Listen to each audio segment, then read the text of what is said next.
Hi, welcome to Cosmic and Body Horror. In this channel we discuss content related to Lovecraft horror, Cthulhu mythos and body horror. I upload videos on a daily basis, so before we get started, if I could ask you for a thumbs up at some point during this video if you enjoyed the content, please subscribe if you haven't done so already. Thanks for your support.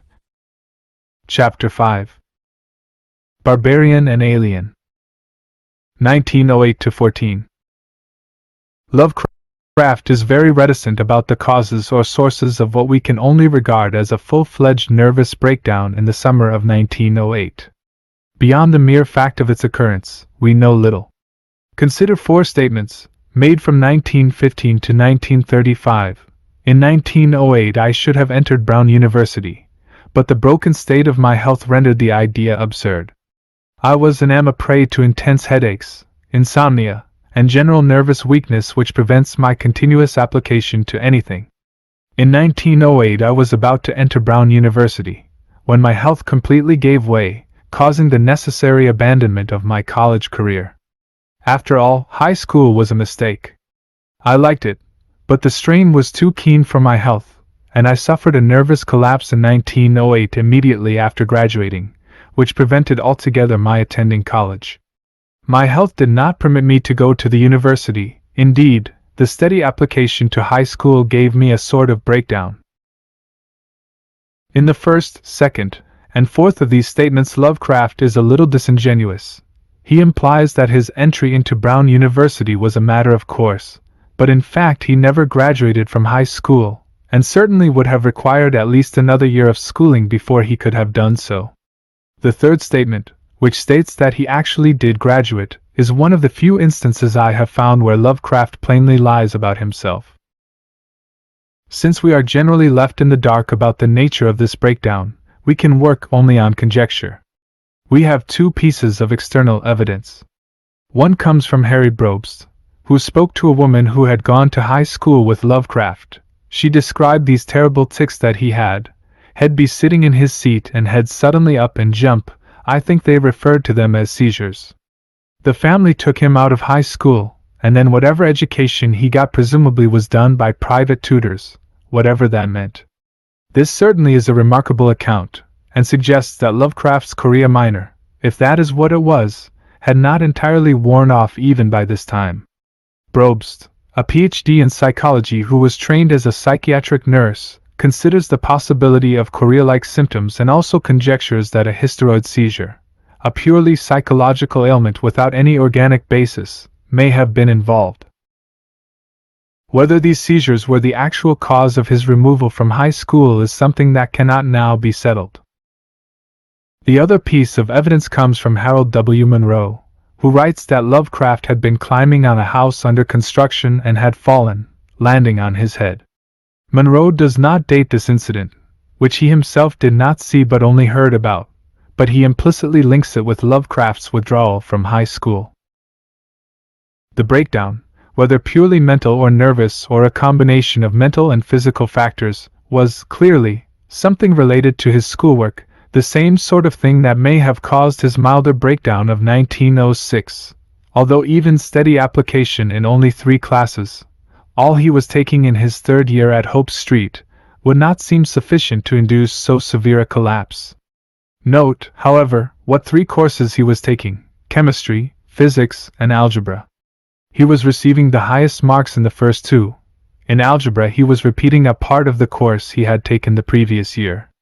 My feeling, therefore, is that Lovecraft's relative failure to master algebra made him gradually awaken to the realization that he could never do serious professional work in either chemistry or astronomy, and that therefore a career in these 2 fields was an impossibility. This would have been a shattering conception, requiring a complete revaluation of his career goals. Consider this remark, made in 1931. In studies I was not bad, except for mathematics, which repelled and exhausted me.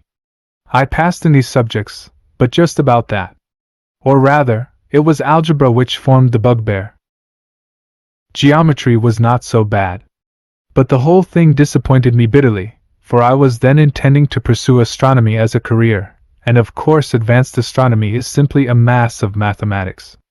That was the first major setback I ever received, the first time I was ever brought up short against the consciousness of my own limitations. It was clear to me that I didn't brains enough to be an astronomer, and that was a pill I couldn't swallow with equanimity. Again, Lovecraft does not connect this with his breakdown of 1908, but I think the implication of a connection is strong. I repeat that this is a conjecture, but until further evidence is forthcoming, it may be the best we have.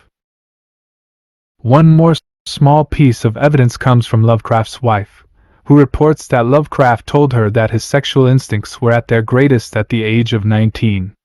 It is conceivable that sex frustration, for I do not imagine Lovecraft acted upon his urges at this time, may have been a contributory cause of his breakdown, but for one whose sexuality was, in general, so sluggish as Lovecraft's, I am not convinced that this was a significant factor. As a result of this breakdown, Lovecraft virtually withdrew from the world, so that the period 1908 to 13 is a virtual blank in his life. It is the only time in his life when we do not have a significant amount of information on what he was doing from day to day, who his friends and associates were, and what he was writing. It is also the only time of his life when the term eccentric recluse, which many have used with careless ignorance, can rightly be applied to him. Lovecraft doggedly attempted to maintain his scientific interests, although it seems a little pathetic that he revived his juvenile periodicals, the Scientific Gazette and the Rhode Island Journal of Astronomy, in early 1909, the latter after 2 years, the former after 4 years hiatus, not counting the apparently brief revival by Arthur Fredland.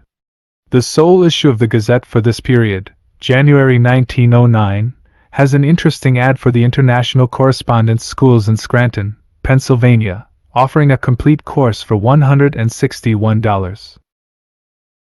This is no doubt the correspondence course in chemistry that Lovecraft admits to taking for a time. As to where he learned of this organization, I shall have more to say a little later. That Lovecraft's mother was willing to pay out the money for such a thing suggests that she was still allowing him freedom to pursue his interests. Perhaps she thought this course might lead to a job, although that likelihood was surely remote. Once again, however, it was the more technical or tedious parts of the science that caused him difficulty. I found myself so wretched and bored that I positively could not study for more than 15 minutes without acquiring an excruciating headache which prostrated me completely for the rest of the day. One significant work did come out of this, however, a brief course in inorganic chemistry, written in 1910 and deemed by Lovecraft a bulky manuscript. This work, so far as I know, does not survive, and we know nothing of its contents. Lovecraft did attempt a more ambitious astronomical project, but it was not designed for publication. This is an astronomical notebook, once in the possession of David H. Keller and later in the Grilbenkian collection of Lovecraftiana. It bears the title Astronomical Observations Made by H. P. Lovecraft, 598 Angel Street, Providence, years 1909 to 1915. Keller reports that the book contains at least 100 pages of writing.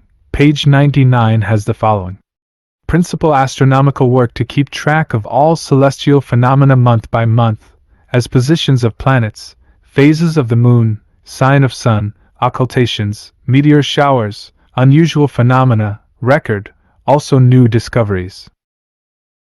To keep up a working knowledge of the constellations and their seasons. To observe all planets, with a large telescope when they are favorably situated, at 7h30 in winter, 9h in summer, supplemented by morning observations. To observe opera or field glass objects among the stars with a low-power instrument, recording results. To keep a careful record of each night's work. To contribute a monthly astronomical article of about 7 p.m. or 4 p.m. Typed to the Providence Evening News, begun January 1, 1914. This sounds like an impressive agenda, but Lovecraft did not maintain it consistently. In fact, Keller reports that for the years 1911 and 1913 there are no observations at all. Otherwise, what we have are things like an eclipse of the moon on June 3, 1909, a lengthy description of Halley's Comet on May 26, 1910, a partial eclipse of the moon on 11 to 12 March 1914, and a long discussion of Delavan's comet on 16 to 17 September 1914. I have not been able to consult this document myself and am reliant on Keller's account of it, but it does not seem to offer much evidence that Lovecraft was doing anything either to relieve his reclusiveness or to find a useful position in the outside world. Later in life, Lovecraft knew that, in spite of his lack of university education, he should have received training in some sort of clerical or other white-collar position that would at least have allowed him to secure employment rather than moping about at home. I made the mistake in youth of not realizing that literary endeavor does not always mean an income. I ought to have trained myself for some routine clerical work, like Charles Lamb's or Hawthorne's, affording a dependable stipend yet leaving my mind free enough for a certain amount of creative activity. But in the absence of immediate need, I was too damned a fool to look ahead. I seemed to think that sufficient money for ordinary needs was something which everyone had as a matter of course, and if I ran short, I could always sell a story or poem or something. Well, my calculations were inaccurate. 14, and so Lovecraft condemned himself to a life of ever-increasing poverty. What was his mother doing in this entire situation? It is a little hard to say. Recall her own medical record at Butler Hospital, now destroyed, as quoted by Winfield Townley Scott, a woman of narrow interests who received, with a traumatic psychosis, an awareness of approaching bankruptcy. This assessment was made in 1919, but the condition must have been developing for years, at the very least since the death of Susie's own father, Whipple Phillips. Although she had high praise for her son, a poet of the highest order, Scott rightly conjectures, however she adored him, there may have been a subconscious criticism of Howard, so brilliant but so economically useless. No doubt her disappointment with her son's inability to finish high school, go to college, and support himself did not help this situation any. Lovecraft, in speaking of the steady economic decline of the family, notes several sharp jogs downward, as when an uncle lost a lot of dough for my mother and me in 1911. Faig is almost certainly correct in identifying this uncle as Susie's brother Edwin E. Phillips. Edwin had difficulty even maintaining his own economic position, as his checkered employment record indicates. We do not, of course, know how Edwin lost money for Susie and Howard, but one suspects that it had something to do with bad investments, which not only failed to yield interest but also dissolved the capital.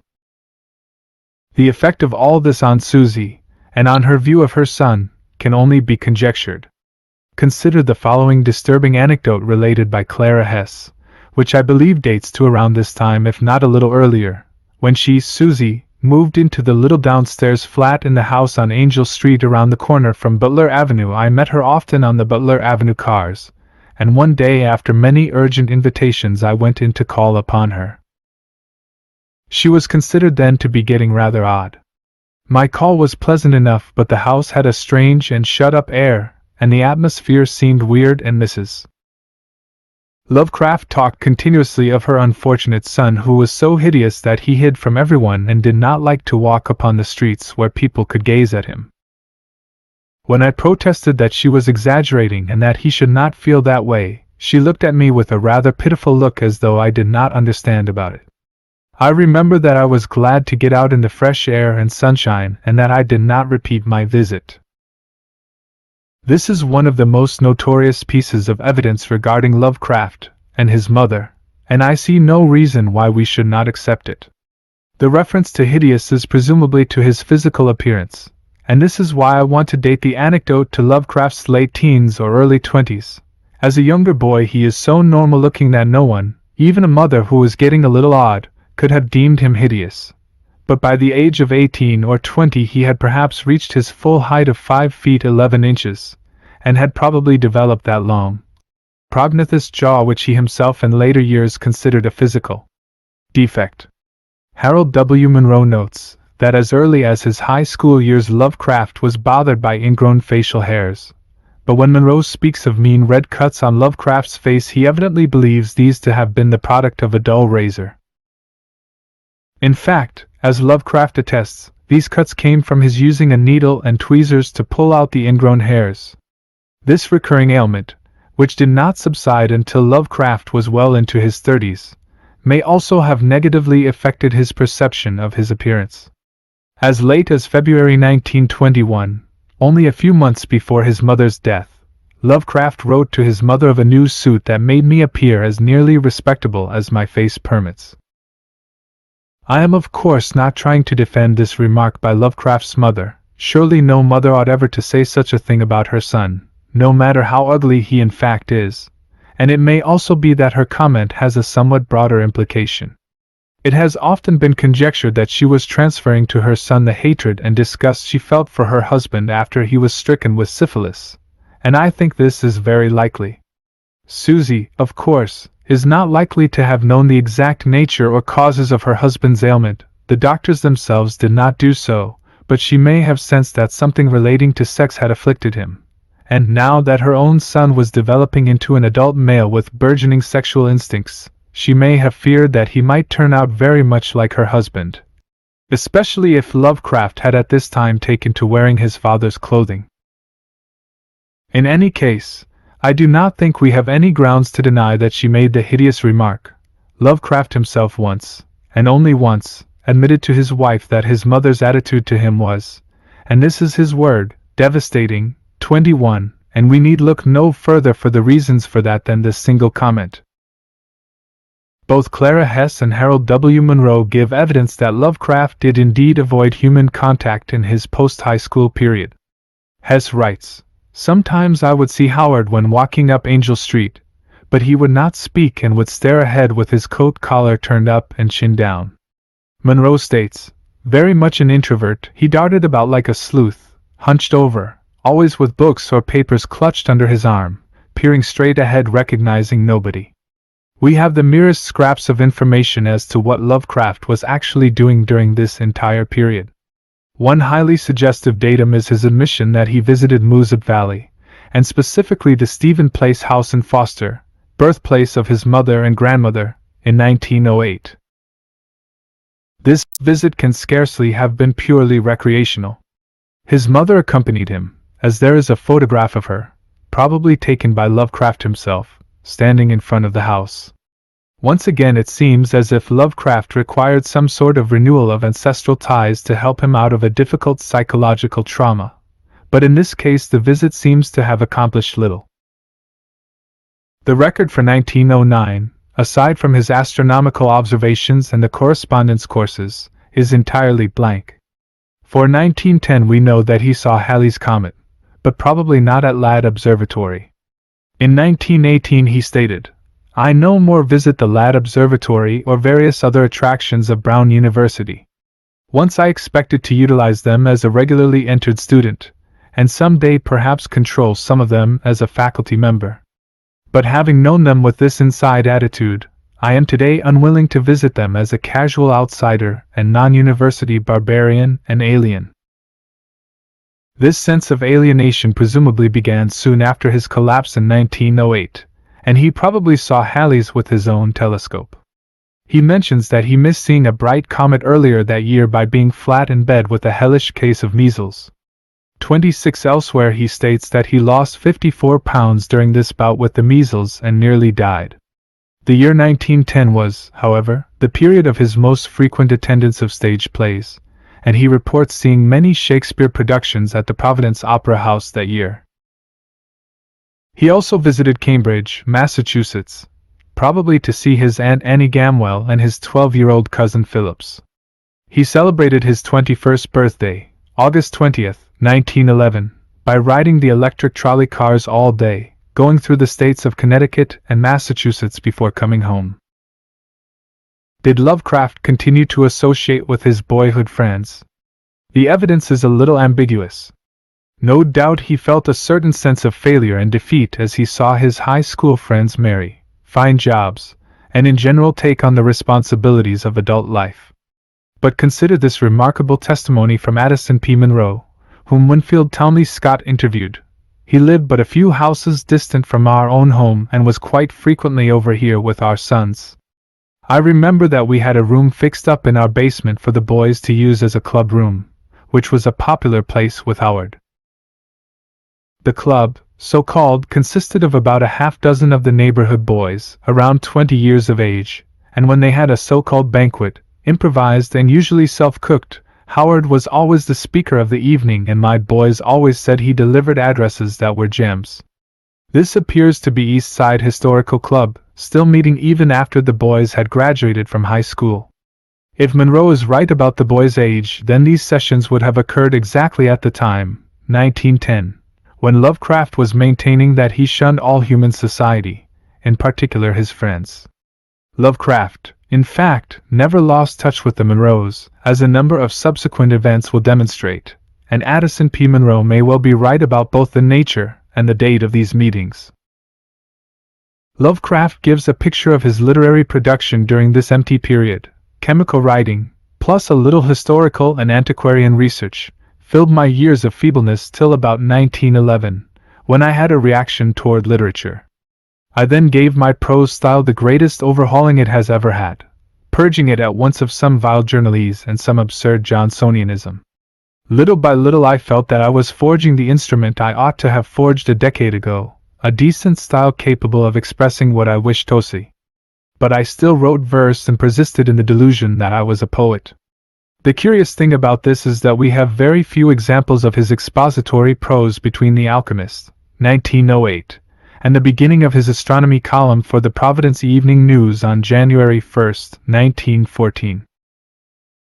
What we do have are a series of poems presumably written about 1911 or sometime thereafter. Few of these are at all distinguished, but one is of consuming biographical interest: the members of the Men's Club of the First Universalist Church of Providence, to its president, about to leave for Florida on account of his health. There is no clear way of dating this poem, and it may have been written as early as 1910 or as late as 1914, but what is remarkable about it is its mere existence, indicating that Lovecraft was a member of this men's club. The First Universalist Society, established in Providence since 1821, had a new church built in 1872 at the corner of Green and Washington Streets, near the Providence Public Library, and this must have been where Lovecraft went when he participated in the men's club. I can only sense the hand of Lovecraft's mother in this entire enterprise. Having failed on at least 2 occasions to inculcate standard Sunday school training in him as a boy, she perhaps felt that a less rigidly doctrinal church would be more to his liking. Actually, in all likelihood it was a means of preventing Lovecraft from becoming wholly withdrawn from society, in effect, of getting him out of the house every now and then. The other poems written around this time similarly concern themselves with local affairs, and unfortunately their one clear thematic link is racism. Providence in 2000 AD is Lovecraft's first published poem, appearing in the Evening Bulletin for March 4, 1912. It is actually quite funny, although much of the humor would not be very well received today. The parenthetical prose paragraph that prefaces the poem, "It is announced in the Providence Journal that the Italians desire to alter the name of Atwell's Avenue to Columbus Avenue," tells the whole story. Lovecraft ridicules the idea that the Italians of the Federal Hill area have any right to change the Yankee-bestowed name of the principal thoroughfare of their own district. The street was never renamed. The satire tells of an Englishman who, in the year 2000, returns to Rhode Island, the land of his forebears, and finds everything foreignized. The fact that the Evening Bulletin published this poem must mean that others aside from Lovecraft found it funny. Other poems of this period are much nastier, but were not published at the time. New England Fallen, April 1912, is a wretched 152-line spasm speaking of some mythical time when hard-working, pious Anglo-Saxon yeomen established the dominant culture of New England only to have foreign boors infiltrate the society and corrupt it from within. The village rings with ribald foreign cries. Around the wine shops loaf with bleary eyes a vicious crew that mock the name of man, yet dare to call themselves American. This is surely close to the nadir of Lovecraft's poetic output, not only for the ignorant racism involved, but for its array of trite, hackneyed imagery and nauseating sentimentality in depicting the blissful life of the stolid yeoman farmer. Perhaps only the notorious On the Creation of Niggers, 1912, exceeds this specimen in vileness. Here is the entire poem. When, long ago, the gods created earth, in Jove's fair image man was shaped at birth. The beasts for lesser parts were next designed, yet were they too remote from humankind. To fill this gap, and join the rest to man, the Olympian host conceived a clever plan. A beast they wrought, in semi-human figure, filled it with vice, and called the thing a nigger. No publication has been found for this poem. The text survives, however, in a hectographed copy, which suggests that Lovecraft may at least have passed this poem around to friends or family. It is likely that they approved, or at least did not object, to his sentiments. A somewhat more innocuous poem is Quinsnicket Park, which Lovecraft dates to 1913. Quinsnicket Park, now called Lincoln Woods Park, is situated 4 miles north of Providence, and was one of Lovecraft's favorite sylvan retreats. Throughout his life he would walk there and read or write in the open air. His 117-line paean to this rustic haven is trite, wooden, and mechanical. We do not know much else about Lovecraft's specific activities during these years. It is likely that he sequestered himself in his study and read enormous quantities of books, whether it be science or belles lettres. It was probably at this time that he laid the foundations for that later erudition in so many fields which astounded his colleagues. No doubt he continued to read weird fiction also. One specific type of fiction we know Lovecraft read in great quantities was the work contained in the early Muncie magazines. It is a point of debate whether the various magazines founded by Frank A. Muncie are or are not to be considered pulp magazines. For our purposes it will suffice to say that they were significant forerunners of the pulp magazines and form a natural chain of continuity in popular magazine fiction from the dime and nickel novels of the later 19th century to the genuine pulps of the 1920s. As avid a dime novel reader as Lovecraft appears to have been, it is in no way surprising that he would ultimately find the Muncie magazines a compelling if guilty pleasure. What he did not know at the time was that they would radically transform his life and his career, largely, but not uniformly, for the better. Lovecraft mentions an article in a Muncie magazine in one of his hectographed magazines in 1903. Whether he read them continuously from this point on is unclear, but there is no gainsaying his remark in the following letter to the All-Story Weekly for March 7, 1914. Having read every number of your magazine since its beginning in January, 1905, I feel in some measure privileged to write a few words of approbation and criticism concerning its contents.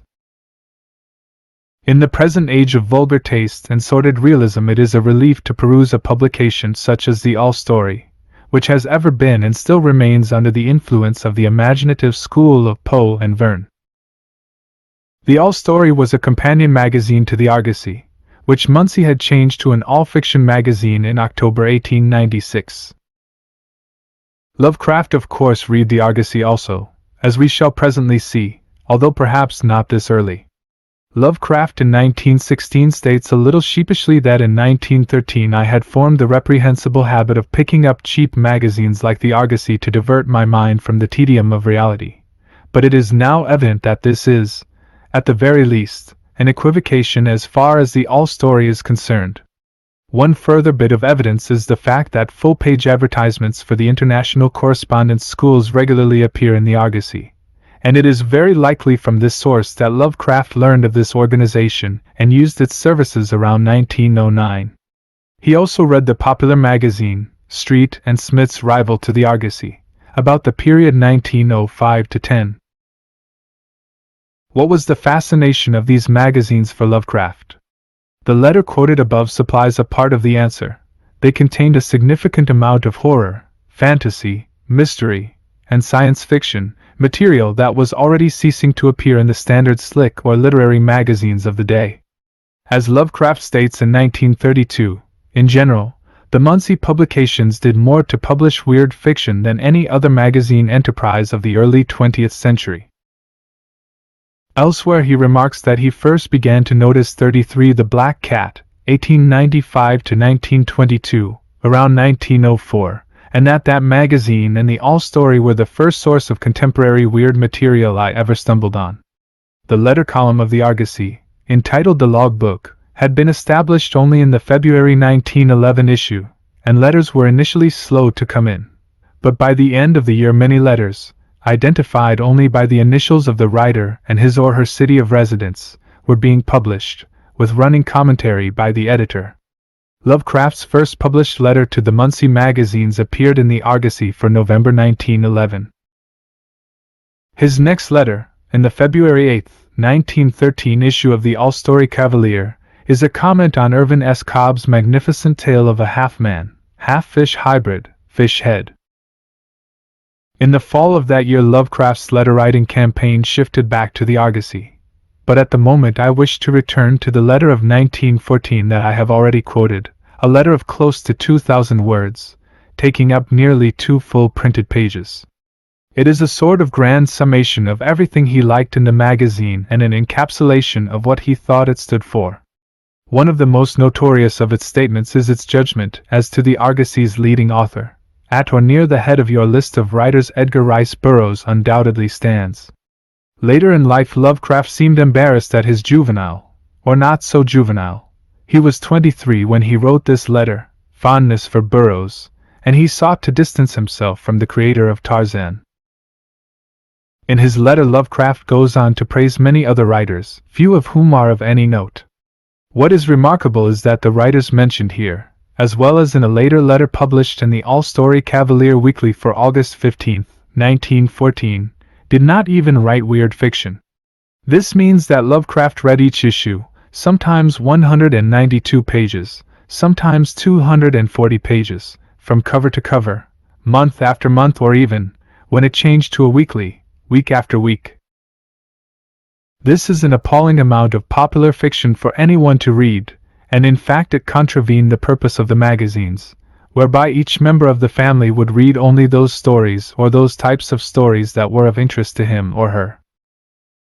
It is possible that the All-Story published this long letter in its issue of March 7, 1914 because Lovecraft himself had become, after a fashion, a sort of celebrity in the entire Muncie chain. This had come about in a very odd way. Lovecraft, reading everything the Argosy put in front of him, found some material less appealing to his fastidious taste than others. In particular, a popular Argosy writer of sentimental romances named Fred Jackson was blasted by Lovecraft in the issue for September 1913. Jackson had become an Argosy staple, and 2 of his short novels had appeared complete in recent issues. The response to Lovecraft's letter is not likely to have been predicted either by Lovecraft or by Matthew White, Jr., editor of the Argosy. The November 1913 issue contained several more letters on Jackson, 2 of which specifically supported Jackson and attacked Lovecraft. The affair, however, might not have taken the peculiar turn it did had not the other letter, by John Russell of Tampa, Florida, been written in verse. This is a whimsical 4-stanza piece which begins, "Does Mr. Lovecraft thinks it wise with such long words to criticize an author whom we greatly prize? That's Freddie Jackson."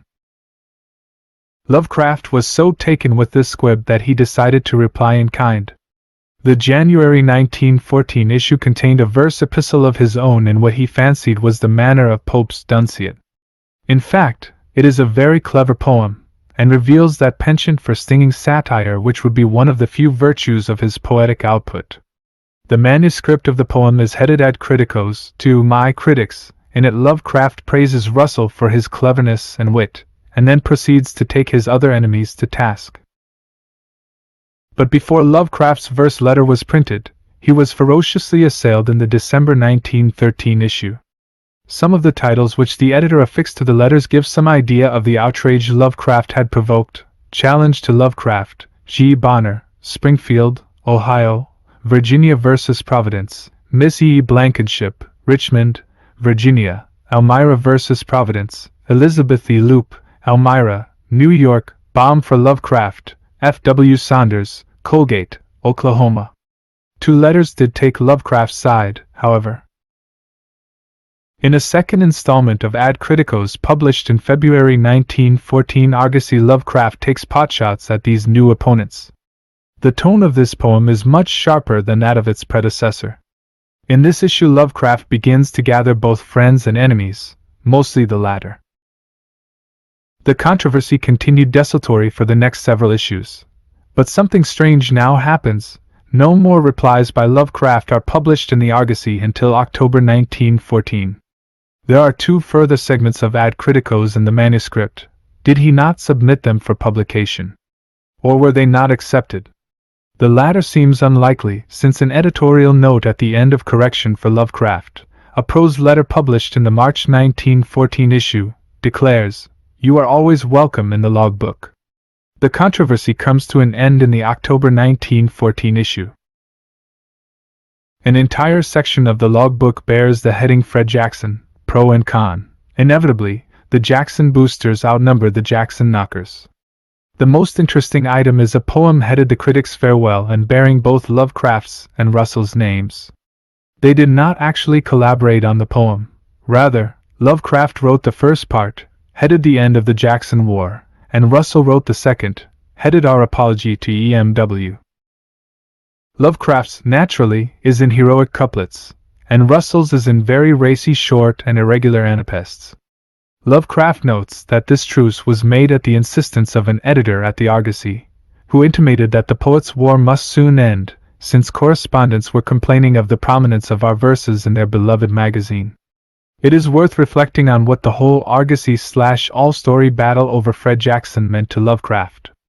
In a sense, we owe thanks to Mr. Jackson for making the rest of Lovecraft's career possible, for there is no telling how long he would have continued to vegetate in the increasingly hothouse atmosphere of 598 Angel Street. Lovecraft had no job, was only toying with chemistry and astronomy, was living with a mother who was steadily losing her mental stability, was writing random undistinguished bits of verse about his native region, and was devouring the Muncie magazines but had no thought of contributing any fiction to them or to any other market.